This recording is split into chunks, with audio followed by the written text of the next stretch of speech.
Vi har om Boston Marathon. Vi har valgt at skrive om terrorangrebet mandag den 15. april 2013, som ramte Boston Marathon med 2 terrorbomber. Boston Marathon er et af de mindre terrorangreb, der har været rundt omkring i verden. Terroristen Joshua Tsarnaev og hans bror Tamerlan Tsarnaev har formået at dræbe 3 personer, såre 264 og skabe frygt og angst i mange menneskeøjne. Ifølge den håndskrevne besked, som angiveligt er forfattet af den yngste bror selv, tager han ikke kun ansvar for bomberne. Han forklarer også, at angrebet var en hævn for USA's engagement i Afghanistan og i Irak. Ofrene for Boston-bomberne var i hans øjne nødvendige civile ofre, på samme måde som muslimerne har været det i de krige, som USA har ført. Den overordnede formål med indsatsen i Afghanistan var et bidrag til national, regional og global sikkerhed, ved at forhindre, at landet igen bliver fristet af terrorister og ekstremistiske muslimer.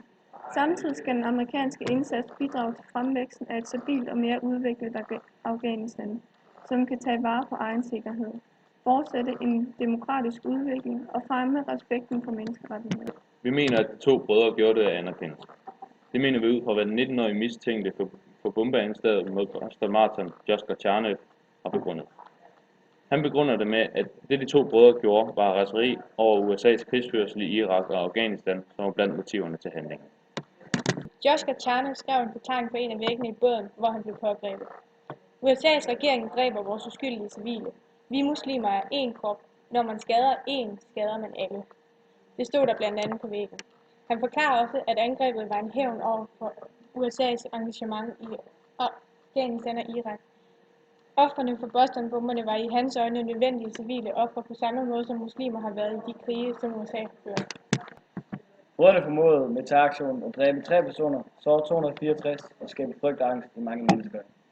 Ikke blot havde angrebet store konsekvenser for pårørende til de sårede, men også for brødrene selv, hvor en af dem blev såret og den anden døde. Tamerlan Tsarnaev blev erklæret død på Beth Israel Deaconess Medical Center, som er et hospital i byen i Boston, tidlig fredag morgen. Han havde skudsår og forbrændinger og kan have været svært kørt over af et køretøj under skudveksling med politiet. Tamerlan Tsarnaev blev skudt af politiet og derfor kørt over sin bror Joshua og døde. Joshua selv blev såret, men undslap. Fredag aften blev lillebror Joshua Tsarnaev lokaliseret og anholdt som hovedmistænkt for de 2 bombeangreb, som eksploderede nær motorvejen i Boston Marathon.